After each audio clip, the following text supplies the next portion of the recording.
Have you ever noticed how "Oh Pretty Woman" by Roy Orbison doesn't even have a chorus? Yet, it sounds amazing. In this video, we're going to look at how Orbison and his co-writer, Bill Dees, managed to craft such a fantastic song using a song structure that many modern audiences might not be so familiar with. We'll also cover the use of jazz chords, key changes, and two absolute powerhouse hooks that really take this song to another level. Finally, we'll discover how the musical elements enhance the emotion and storytelling in the lyrics. And stick around until the end, where I'll announce today's song challenge. Alright, let's get into it.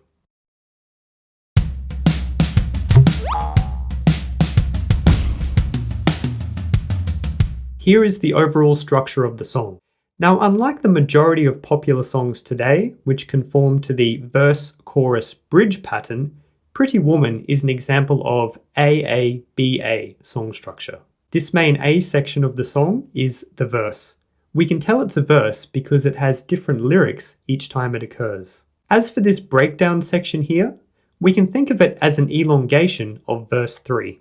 The B section is a middle 8. Middle 8 sections are used to create contrast in a song. They are known to branch off into new keys and use different instrumentation. Lyrically, they often add a new perspective or serve as an emotional turning point in the song. We'll see how Pretty Woman's middle 8 does these things later in the video. Now, some of you might be thinking, a middle 8 sounds awfully similar to a bridge, and that's a great point. It seems that the terms middle 8 and bridge are often used interchangeably to refer to a contrasting section in the middle to latter half of the song that only occurs once. I usually use the term bridge when dealing with verse-chorus form and middle 8 when talking about AABA form. But I don't think there would be anything wrong with just picking one term and using it in both contexts. Okay, aside from these two main sections, we also have an intro and outro that are built around the main guitar riff. This riff also pops up several times throughout the song. Now, we will revisit this structure at the end of the video through the lens of the story and themes in the lyrics. But before we do that, we need to understand what's going on with the music.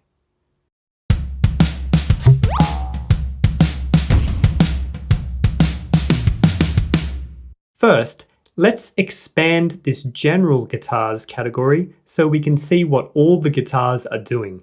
Okay, so the intro begins with one bar of just the drums with the kick and snare on every beat and eighth notes in the hi-hats.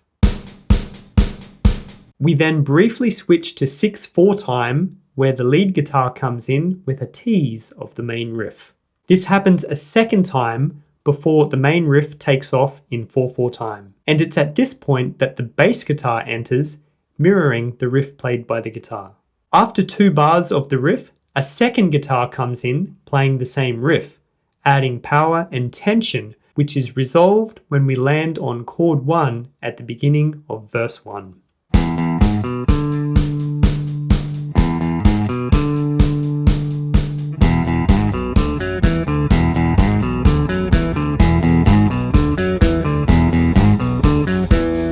In the verses, the drums mostly continue doing what they were doing in the intro, except the hi-hats are replaced by the ride cymbal. There is also an occasional extra snare hit on the last eighth note of some bars.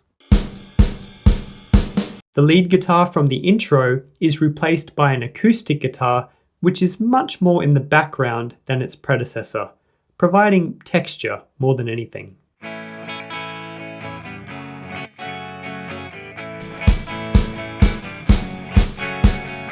The piano plays staccato chords on the 3rd and 6th eighth notes of every bar.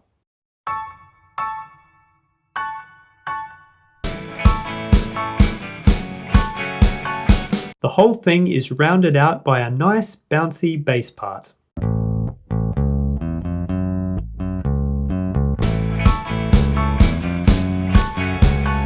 Backing vocals come in for the first half of the verses, but drop out in the second half.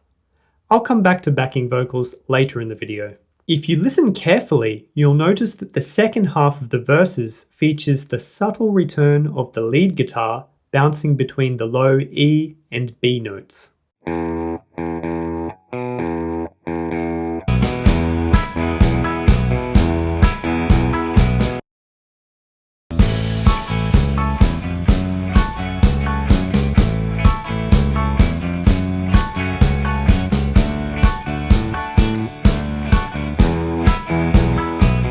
Okay, the middle 8.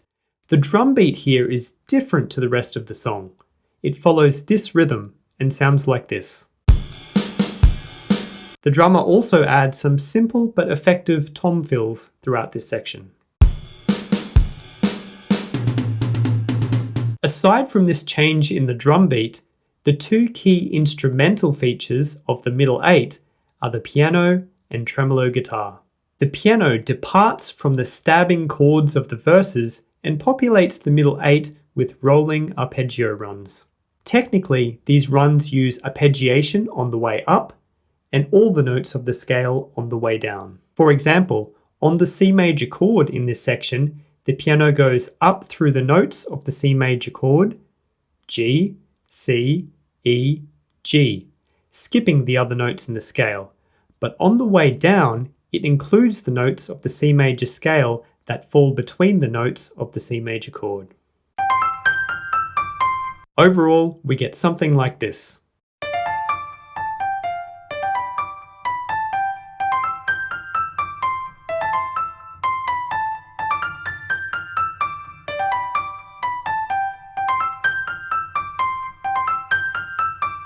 Okay, let's look at the tremolo guitar part. You'll notice that the guitar chords in this section climb higher and higher up the neck of the guitar over the course of 7 bars.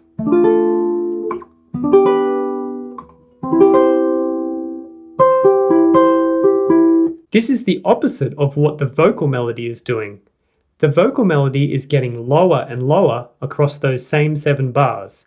So we have this wonderful bit of contrary motion going on, with the vocal melody going down and the guitar chords going up. Pretty woman, stop a while. Pretty woman, talk a while. Pretty woman, give your smile to me. Now I've labelled the guitar in the middle 8 as the tremolo guitar in reference to the tremolo effect that's dialed in on the guitar amplifier. This is not to be confused with the tremolo technique, which is where you play a note repeatedly at high speed. The tremolo technique is often used by orchestral string instruments like violins, and it sounds like this. It's also used in other instruments, including the guitar, where it sounds like this. But that's not what we're talking about here. The tremolo effect used in Pretty Woman is something that you set up on your guitar amplifier. It's kind of like vibrato, vibrato being where you waver the pitch of a note. So instead of you get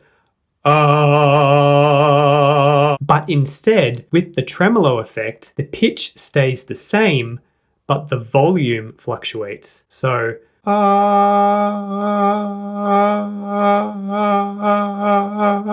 one way to think of it is if you were to play a note on an electric guitar and someone turned the volume knob on the amplifier up and down repeatedly at speed, that would give you something resembling the tremolo effect. Luckily, we don't have to resort to such manual manipulation because on most guitar amplifiers, there's an optional setting for tremolo where we can dial in 2 things, depth and speed. Depth is how much the volume will fluctuate, so a little bit or a lot. The second setting is speed, or how fast the fluctuations will occur. I find it's best to start with both settings somewhere in the middle and then adjust them to your liking.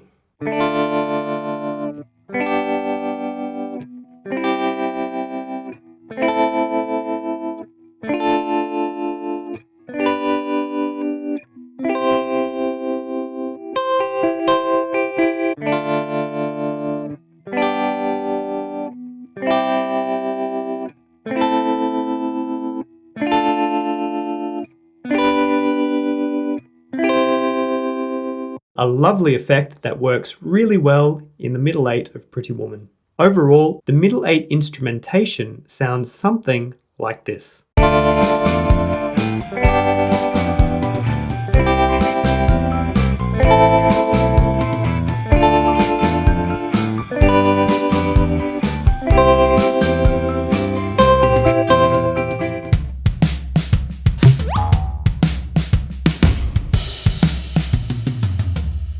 So the verse is in the A major key and uses chords 1, 4, 5, and 6. This E major chord actually contains a flattened 7th, which makes it a 7th chord. In addition, the F sharp that appears in the vocal melody briefly gives us an E ninth chord.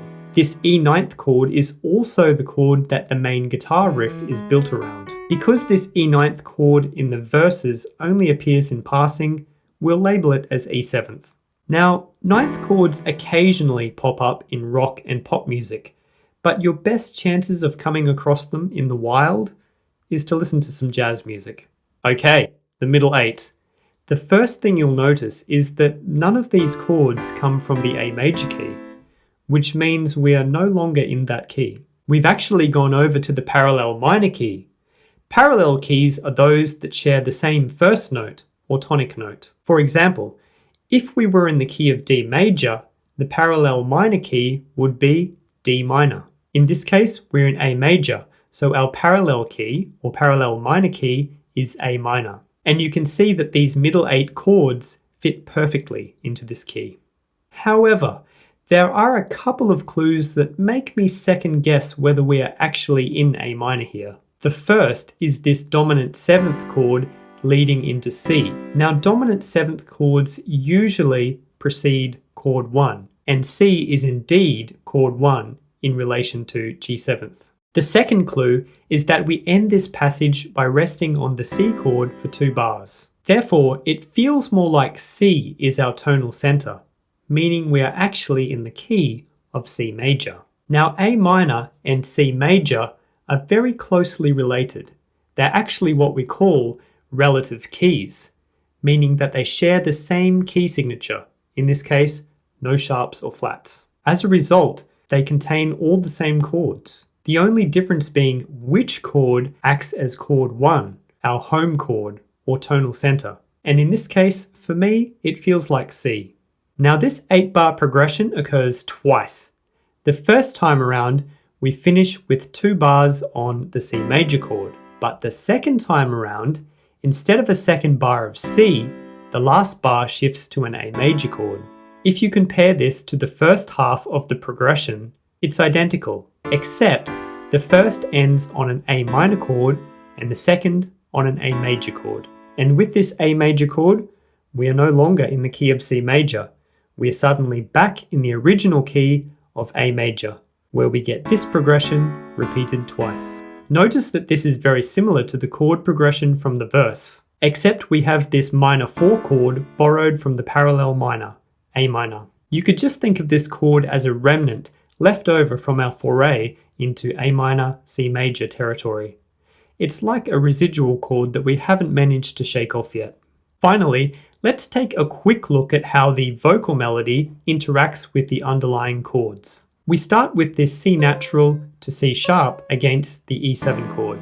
The C sharp results in a 13th chord, while the preceding C natural gives us a flattened 13th chord, which adds a bit of grit to the harmony. Like 9th chords, 13th chords are most prevalent in jazz music. The other thing that I find interesting is this B that keeps cropping up in the melody. This B doesn't belong to any of the chords it is sung over. I mean, it's not part of the basic triad, 1, 3, 5. As a result, it ends up adding some nice suspensions to these chords, which all resolve down to an A note. So we have A with a suspended 2nd to A, F sharp minor with a suspended 4th to F sharp minor, and D6 to D.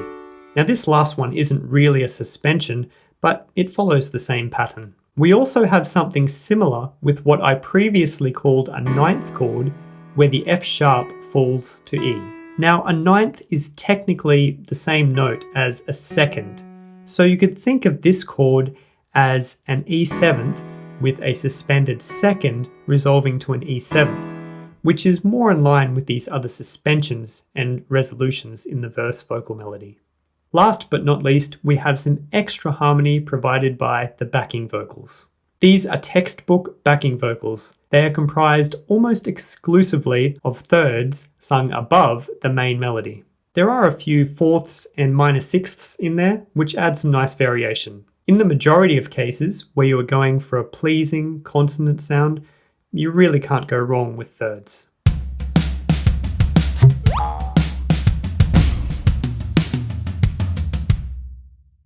The hooks of Pretty Woman do a lot of the heavy lifting when it comes to making up for the lack of a chorus. Before we get into the hooks of Pretty Woman, I should first explain my definition of a hook. Sometimes the term hook is used synonymously with the term chorus, and there's nothing wrong with that, but I prefer to differentiate between the two. I define a hook as a catchy element that comes back multiple times throughout a song. So far, sounds like a chorus, right?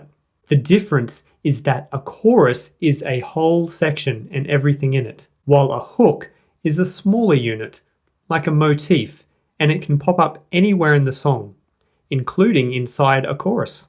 Examples of what I call hooks include recurring elements such as guitar riffs, melodic motifs, words or phrases, drum fills, and sound effects. Pretty Woman has two phenomenal hooks. If you're not sure what they are, you might want to pause the video for a few seconds and consider what they might be. Then come back and see if you got the same two as I did. Alright, so the first hook is the main guitar riff, built around that E9th chord. It occurs 5 times throughout the song, and you can't deny it's catchy. It's the centerpiece of the song and one of the most instantly recognizable riffs of the 20th century. This hook also does something interesting in the intro and outro, where it first appears only partially, like a hint of what's to come, teasing us with those first 5 notes, and then letting us hang in anticipation as the notes ring out. These 5 notes are repeated, building the anticipation further, so that on the 3rd time around, when we finally launch into the full 8-note hook, it's so much more satisfying than if we had been given the hook straight up. Okay, so the second hook in Pretty Woman occurs in the vocals. It's simply the constant repetition of the subject, Pretty Woman, in the verses and first 2/3 of the middle 8. In the verses, Orbison even sings the same notes each time he repeats the noun phrase, Pretty Woman. All up, this phrase is repeated a whopping 16 times throughout the song. For the last 40 odd seconds of the song, we have a break from this lyrical hook, but just when the song is closing out and we think we've seen the last of it, it comes back one more time, like a final exclamation mark as we land on chord 1. It's a very satisfying way to end the song. Finally, I can't not talk about that cat-like growl that Orbison does in the second verse at the 1-minute mark. This is what I call a non-recurring hook. And I know, this term is a bit of an oxymoron, but I use it to refer to incredibly catchy elements that only occur once in a song, but stand out so much that you look forward to hearing them again on subsequent listens of the song. They can be anything, just like a normal hook. Maybe a sound effect, a laugh, even a mistake kept in the song. And to me, Orbison's cat-like growl is the perfect example of a non-recurring hook.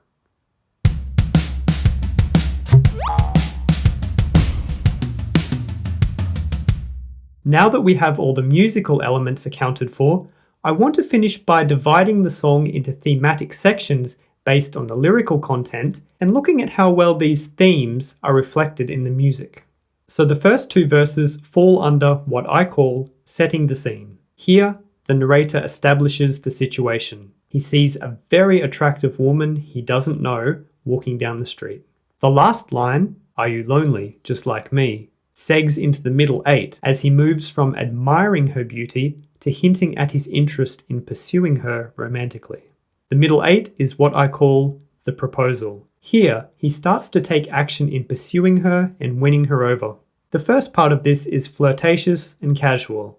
asking her to stop a while, talk a while, give your smile to me, and look my way. This is reflected in the music.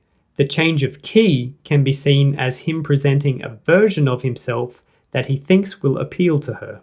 He's speaking her language, meeting her on her level, in her key, so to speak. You can also see this in the more showy instrumentation in this section. We have the arpeggiated piano runs, the tom fills, and the shimmering tremolo guitar effect, the musical equivalent of a peacock displaying its feathers to seduce a female. But again, the last line, "Say you'll stay with me," hints at something stronger than casual flirting, and leads into the last part of the middle eight. Here, we slip back into A major as his true intent becomes clear. He really wants this woman, and he's not hiding it. All his cards are on the table, and it comes across as almost pleading as he says he needs her and promises to treat her right. It finishes with a direct proposition. Come with me, baby. Be mine tonight. There's not much room for misinterpretation here. Verse 3 is what I call the rejection, and it's here that we learn she is not interested and walks away. The breakdown, or extended section of verse 3, is what I call acceptance. Here, he comes to terms with the fact that she's not interested and decides to go home. The music here just comps on chord 5. It feels resigned, deflated, just like our rejected narrator. The last section is what I call the twist, and here we have a very clever matching of lyrics and music. Specifically, when he says, "Wait," the piano, guitars, and bass all drop out. Then, with only drums accompanying him, he asks, "What do I see?" This lyrical tease leaves us hanging. What does he see? Then we get the 5-note tease of the main guitar riff, which is the musical equivalent of the lyrical tease. So now we have tension on 2 levels because we are awaiting both the lyrical reveal and the full guitar hook. This anxious wait is resolved when the full guitar riff kicks in as he reveals that the pretty woman is walking back to him. Now I encourage you to go to Roy Orbison's official YouTube channel and listen to Oh Pretty Woman again in light of everything we've talked about in this video. Here are the sections again and the times they start to help you navigate the song more easily. And if there's anything you can think of that I've missed, or if you just have a different perspective on anything I've said, let me know in the comments. I'm always interested to hear what you think. Okay, time for today's song challenge. I have 2 challenges for you today. The first is to see if you can think of any other no chorus songs that fit into the A-A-B-A structure, with a middle 8 providing contrast to the main section. The second challenge is to think of some songs with great guitar riff hooks, so guitar riffs that recur throughout the song. Show me what you got in the comments. I'm looking forward to seeing what you come up with. And like and subscribe if you got something out of this video. How's he do it?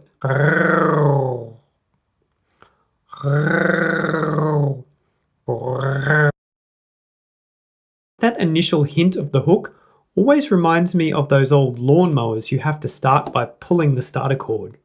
Dun dun dun dun dun. Dun dun dun dun dun. Dun dun dun dun dun dun dun dun dun dun dun dun dun dun dun dun dun dun dun dun. So for any of you that mow the lawn or mow the grass or cut the grass, Pretty Woman should definitely be on your lawn mowing playlist.